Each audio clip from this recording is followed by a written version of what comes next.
इस सृष्टि की सर्वश्रेष्ठ कृति क्यों माना जाता है?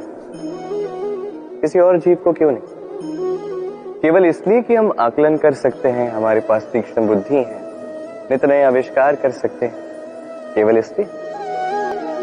वो तो औरों के पास, देवताओं के पास भी है। कुछ पशु ऐसे भी हैं जिनके पास तीक्ष्ण बुद्धि होती, फिर मनुष्य क्यों? क्योंकि मनुष्यों के पास कुछ ऐसा होता है जो अन्य किसी के पास नहीं होता।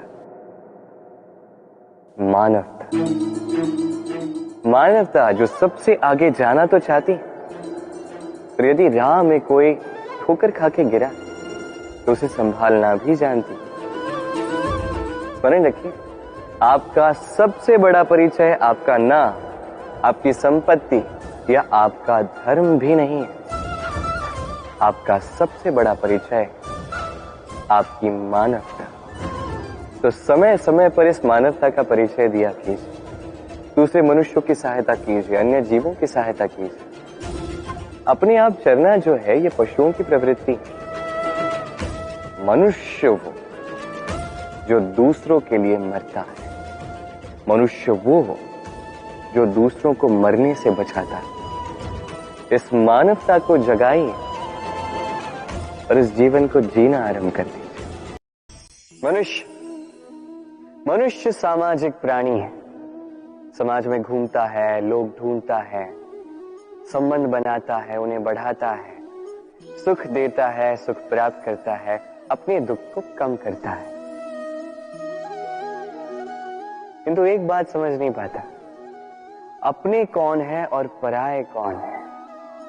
देखिए, अपने वो नहीं जो सुख के क्षणों में आपके साथ रहते हैं, अपने वो है जो दुख के क्षणों में आरंभ से लेके अंत तक आपके साथ खड़े रहते हैं। ध्यान रहे, सुख के क्षणों में जो आपके साथ सम्मिलित होते हैं, ये वो लोग हैं जिन्हें आप चाहते हैं, किंतु जो दुख के क्षणों में, समस्या में, पीड़ा में, अकेलेपन में आपके साथ खड़े रहते हैं, सदैव आपका साथ निभाते हैं, ये वो लोग हैं जो आपको चाहते हैं।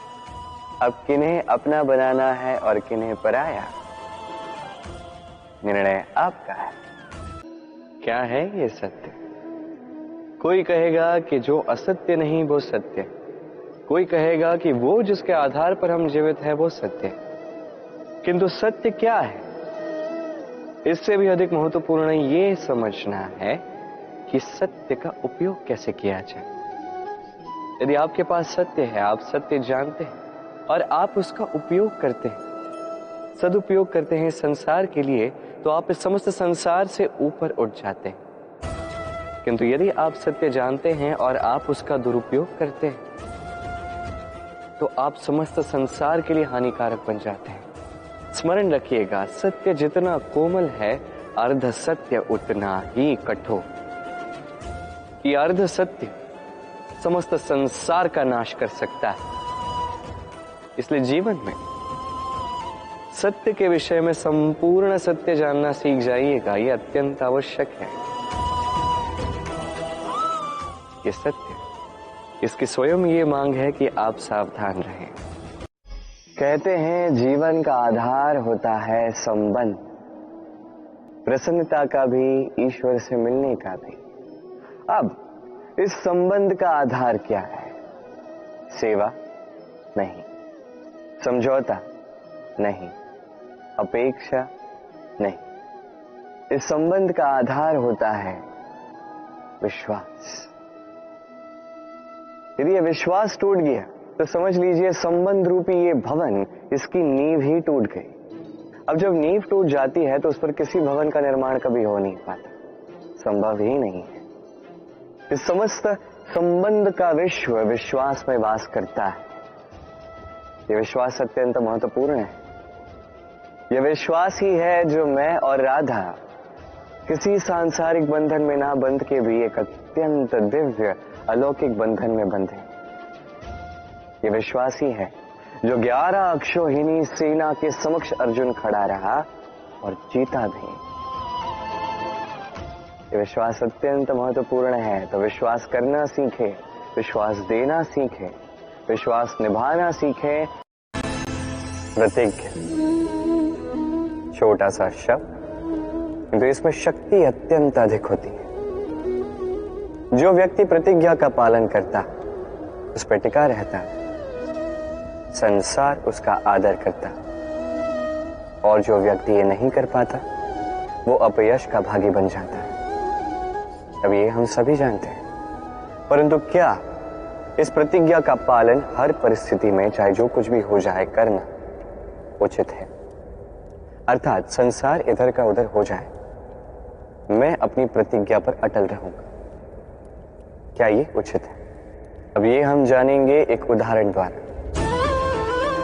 सोच लीजिए आज आपने प्रतिज्ञा ली कि आप वन के एक सिंह की रक्षा करेंगे। ये तो बहुत अच्छी बात है, आप किसी के प्राणों की रक्षा कर रहे हैं। आप आखेट से उसे बचाएंगे, अनेक विपदाओं से उसे बचाएंगे, ताकि इस प्रकृति में संतुलन बना रहे। किंतु यदि यही निर्दोषों पर आक्रमण करने लगता है, तो क्या अब भी इसके प्राणों की रक्षा करना उचित है? क्या अब भी अपनी प्रतिज्ञा पर अटल रहना उचित है? नहीं, क्योंकि अब ये पाप बन चुका है। कोई भी प्रतिज्ञा, कोई भी वचन यदि इस प्रकृति के विध्वंस में सहायक है, यदि इस संतुलन को बिगाड़ रहा, उसे वहीं तोड़ना उचित है। और ये आपको सीखना होगा, समय के साथ आपको ढलना होगा, क्योंकि जो समय के साथ नहीं बदलता, ये प्रकृति उसका व्यक्तित्व बदल देती है। स्मरण रखें, वही वचन है, वही प्रतिज्ञा है जो इस संसार के हित में है। अन्यथा वो पाप है जिस पाप का दंड ये प्रकृति आपको अवश्य देगी। धर्म, ज्ञान, इनकी सीढ़ी पर कई सारे लोग चढ़ पाते हैं।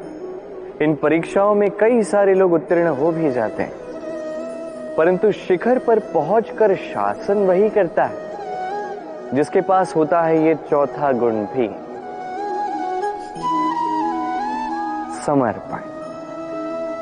अत्यंत महत्वपूर्ण गुण है ये समर्पण, अत्यंत आवश्यक है।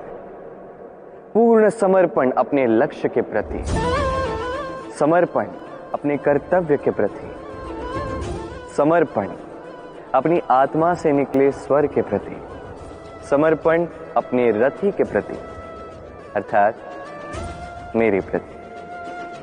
अब इस परीक्षा में अत्यंत कठिन मोड़ आरंभ होगा, जहां सारथी को समर्पण की कसौटी पर परखा जाएगा, और उस पर उत्तीर्ण होने के पश्चात ही उसे धर्म स्थापना के रथी की ये बागडोर सौंप दी जाएगी। देखते हैं क्या होता है। तब तक आप प्रसन्न रहिए और मेरे साथ प्रेम से कहिए, राधे राधे।